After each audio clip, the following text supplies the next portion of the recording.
इस कॉलम से लेकर उस कॉलम तक आपका साइड में अगर चिनाई हो जाए तो बीच में सपोर्टिंग पिलर का कोई दरकार नहीं है। तो मेरा कहने का मतलब ये है। हेलो फ्रेंड, आप देख रहे हैं बिल्डिंग कंस्ट्रक्शन टेक, आपका दोस्त मोहम्मद अंसार आलम। दोस्तों, मैं आज आप लोगों को बताने वाला हूँ कि घर का लेआउट से रिलेटेड जानकारी।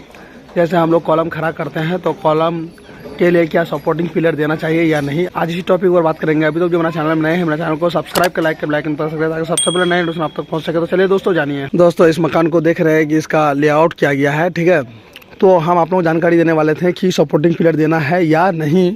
तो आप देखिए, सारा कॉलम जो है खड़ा हो चुका है और इसका जो है सेंटरिंग करके ढलाई भी हो चुका है। कॉलम देख लीजिए, लेआउट करके ऊपर कुर्सी तक के लिए ढलाई हो चुका है। तो चलिए, ये तो सेंटरिंग किया हुआ है, जो सेंटरिंग नहीं किया हुआ है उसको देखिए, है ना, ढलाई हो चुका है। तो जैसे अब देखिए, इस कॉलम से लेकर इस कॉलम के बीच जो सपोर्टिंग पिलर होता है, क्या ये देना ज़रूरी है या नहीं। तो दोस्तों, मेरे हिसाब से ज़रूरी नहीं है। फिर आप लोग अपना दिमाग लगा लीजिएगा क्या ज़रूरी है या नहीं है। तो वो कैसे, ये जानना आप लोगों को बहुत ज़रूरी है। तो अब हम आपको बता रहे हैं, इस कॉलम को आप देखिए। ये कॉलम जो है, इस कॉलम के लिए जाली लगभग कि ये 4x4 का जाली होगा नहीं है, ठीक है। तो आप देखिए, बीच में कॉलम है, तो ये जाली जो यहाँ तक आया है, तो क्या करना चाहिए, इस कॉलम से लेकर यहाँ तक आपका जाली पर चिनाई होकर के लेबल हो जाना चाहिए। और वो साइड जो कॉलम है उसमें भी जो है, यहाँ तक जो जाली था, यहाँ तक जो जाली था, यहाँ से लेकर यहाँ तक चिनाई हो जाना चाहिए। तो क्या होगा कि ये बीच वाला डिस्टेंस यहाँ से लेकर वहाँ तक जो डिस्टेंस है 12 फीट, तो साइड में अगर आप चिनाई कर देंगे, साइड में चिनाई कर देंगे तो इसमें क्या होगा, 2-2 4 फीट घट जाएगा, तो आपका 8 फीट डिस्टेंस रहेगा। तो ये उसके बाद ये सपोर्टिंग पिलर का कोई ज़रूरी नहीं है, यानी लगेगा ही नहीं सपोर्टिंग पिलर। हम आपको यहाँ भी आपको समझा सकते हैं कि आप इस कॉलम को देख लीजिए, इस कॉलम से लेकर उस कॉलम तक आपका साइड में अगर चिनाई हो जाए तो बीच में सपोर्टिंग पिलर का कोई दरकार नहीं है।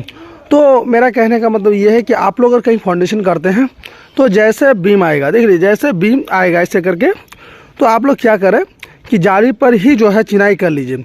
हम ये बात क्यों कह रहे हैं, क्योंकि ये सपोर्टिंग पिलर जो आप दे रहे हैं, ये क्या हो सकता है, या सोलिंग करके आप सपोर्टिंग पिलर दे रहे हैं या फिर ढलाई करके दे रहे हैं। तो ढलाई करके अगर दे रहे हैं तो जितना डाउन में कॉलम लेआउट करते हैं, जितना गड्ढा में, तो उतना गड्ढा में जो है आप सपोर्टिंग पिलर नहीं दे रहे हैं, और उतना लेवल का गड्ढा होकर के कर के जो है उसमें आप जाली नहीं दे रहे हैं, जिसके वजह से वो कमज़ोर होता है। ये ऊपर का हिस्सा में रहता है, जिसके वजह से इसको कमज़ोर माना जाता है, सेम लेवल में नहीं होता है। इसलिए सपोर्टिंग पिलर ना दीजिए। अगर दे रहे हैं तो फिर आपको पिलर के हिसाब से गड्ढा खोद करके जाली दे करके ढलाई करके तभी सपोर्टिंग पिलर दें, या वरना मत दीजिए। इतना करने का कोई दरकार नहीं है। बस आपको करना क्या है, ये कॉलम जो है, कॉलम के साइड में चिनाई कर दें।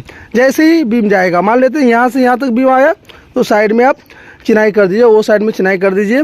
या फिर इस कॉलम से लेकर इस कॉलम बीम जा रहा है तो फिर यहाँ चिनाई कर दीजिए। बस ये क्या है, कॉलम के चारों तरफ जहाँ जहाँ बीम जाता है जाली पर ही आप चिनाई कीजिए, ताकि सारा लोड जो है जाली में रहेगा, जाली पे ही रहेगा, और ये तो बेकार है। तो दोस्तों, यही आप लोगों को समझाना था। तो आशा करता हूँ कि इस वीडियो से आप लोगों को बहुत ही पावरफुल सीख मिला होगा। फिर मिलते हैं नेक्स्ट वीडियो में। थैंक यू, धन्यवाद।